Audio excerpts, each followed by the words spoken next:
अस्सलामुअलैकुम वरहमतुल्लाह। Voice of east technology के अंदर आपको खुश आमदीद कहते हैं। स्कीम चेक के अंदर आज की हमारी जो वीडियो है वो ACDB पैनल के मुतलिक है। अल्टरनेटिंग करंट डिस्ट्रीब्यूशन बॉक्स की जो सिंगल लाइन की डायग्राम है और इसके अंदर जो इंटरलॉकिंग है और इसकी जो स्कीम है उसकी जो है वो वजाहत करेंगे। ये हमारे पास सिंगल लाइन डायग्राम जो है वो मौजूद है। तो सबसे पहले ये देखते हैं कि ये जो हमारी ड्राइंग है इसका जो नाम है वो क्या मेंशन जो है वो किया गया है। देखिए ये सिंगल लाइन डायग्राम है।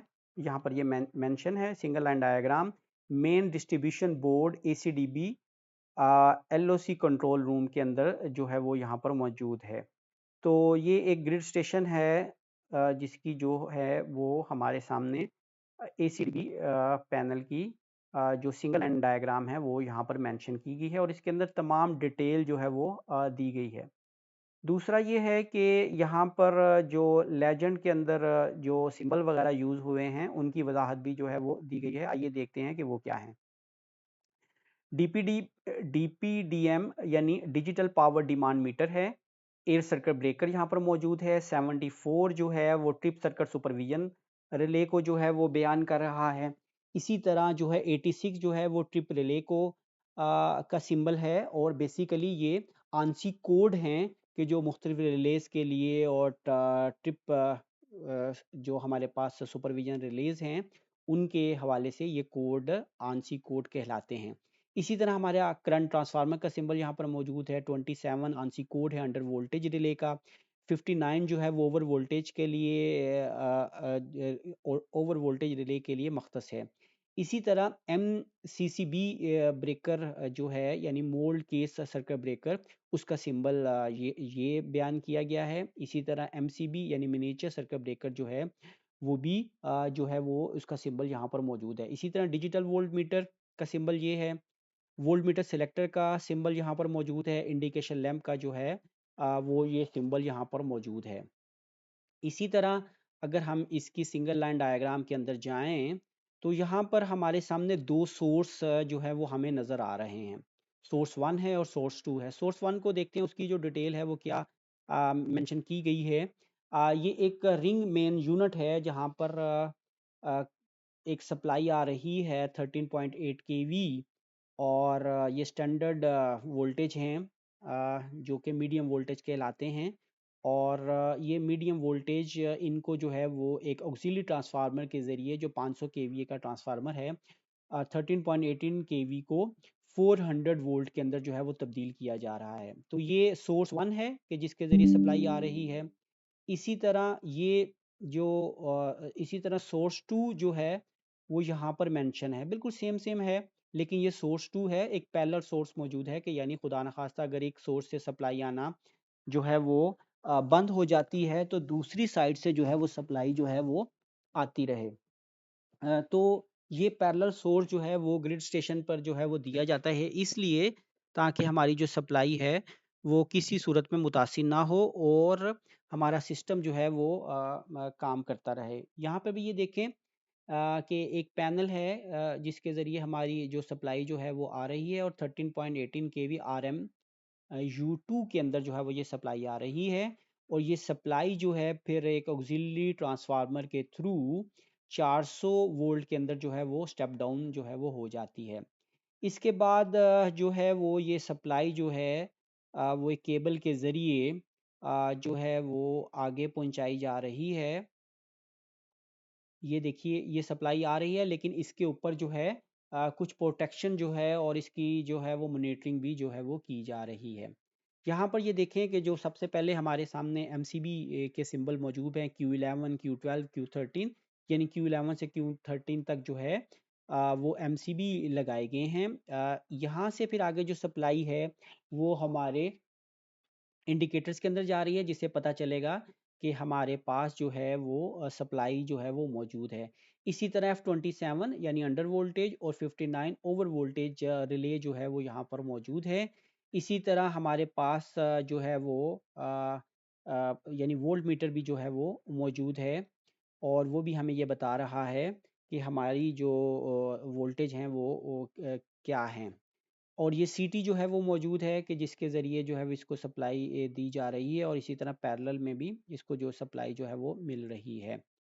इसी तरह अगर हम ये देखें कि ट्रिप सर्किट सुपरविज़न और यानी 74 और 76 जो है वो जो अभी हमने यहाँ पर देखा है, ट्रिप रिले और ट्रिप सर्किट सुपरविज़न जो है वो यहाँ पर उनकी भी मॉनिटरिंग जो है वो यहाँ पर हो रही है। इसी तरह ये हमारा एयर सर्किट ब्रेकर है कि जिस तक ये सप्लाई जो है वो रिंगमैन यूनिट 1 से आ रही है, और उसके बाद जो ट्रांसफार्मर इसको 400 वोल्ट में तब्दील कर देता है, वो यहाँ पर जो है वो एसीबी के अंदर सप्लाई जो है वो आ रही है। इसी तरह सोर्स 2 से जो सप्लाई है वो जो है वो यहाँ पर आ रही है, और इनके सेंटर के अंदर एक ऑटो ट्रांसफार्मर स्विचिंग स्कीम जो है वो यूज़ की गई है।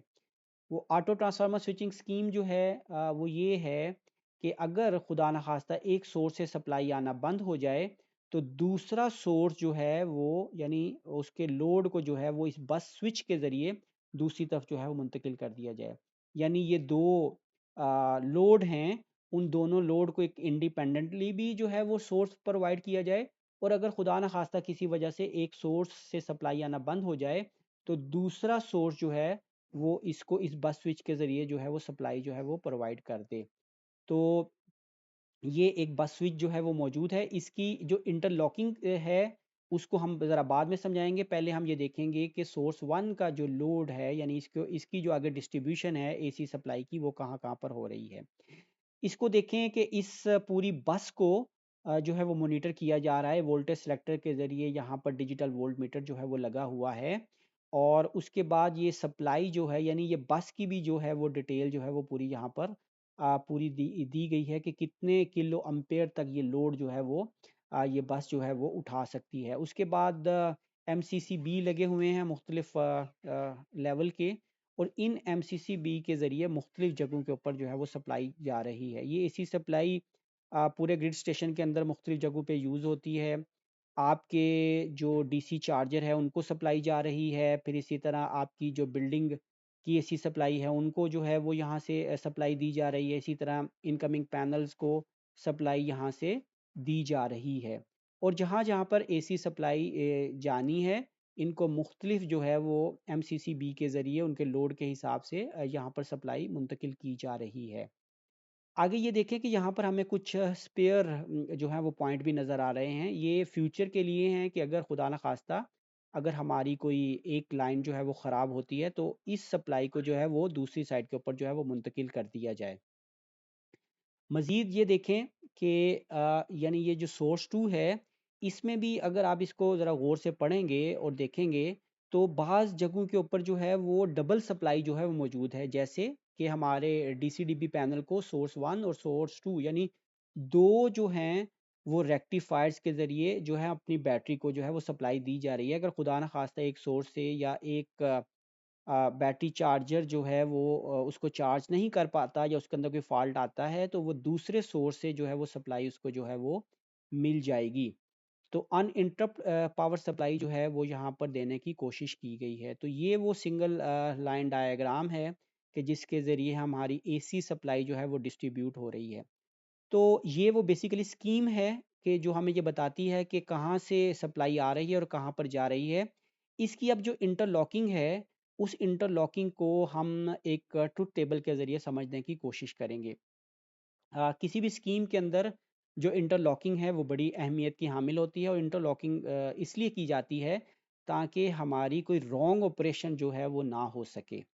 इस इंटरलॉकिंग के अंदर अगर हम गौर से देखें, तो नॉर्मल पोजीशन के अंदर इनकमर 1 और इनकमर 2 जो हैं वो क्लोज होंगे, और बस स्विच जो है वो ओपन होगा। यानी इनकमर 1 से भी सप्लाई आ रही है, वो अपने लोड को जो है वो सप्लाई फराहम कर रहा है, और इनकमर 2 जो है वो अपने लोड को अपनी बस को जो है वो सप्लाई दे रहा है।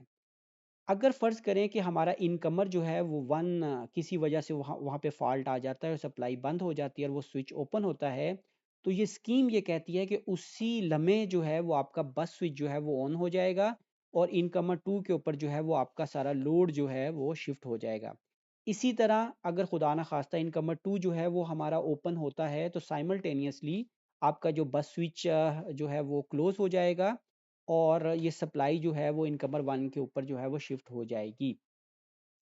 अगर हमारे इनकमर 1 और इनकमर 2 ओपन होते हैं तो बस स्विच जो है वो भी हमारा ओपन पोजीशन के अंदर होगा। तो ये लॉजिक ट्रुथ टेबल है जो इंटरलॉकिंग को जो है वो बयान कर रहा है। किसी भी स्कीम को समझने के लिए उसकी इंटरलॉकिंग को भी साथ साथ समझना बहुत ज़रूरी है। तो ये नाजरीन हमारी ACDB पैनल की जो सिंगल लाइन डायग्राम थी और इसकी जो डिस्ट्रीब्यूशन थी और उसकी जो इंटरलॉकिंग थी और उसकी स्कीम थी, इसके हवाले से मैंने एक वीडियो आपके सामने रखी है। उम्मीद है आपको ये वीडियो पसंद आई होगी। चैनल को लाइक और सब्सक्राइब करना मत भूलिएगा, ताकि आप तक जो है वो आइंदा आने वाली वीडियोस भी जो है उनकी भी इत्तला पहुंचती रहे। आप सबका बहुत बहुत शुक्रिया।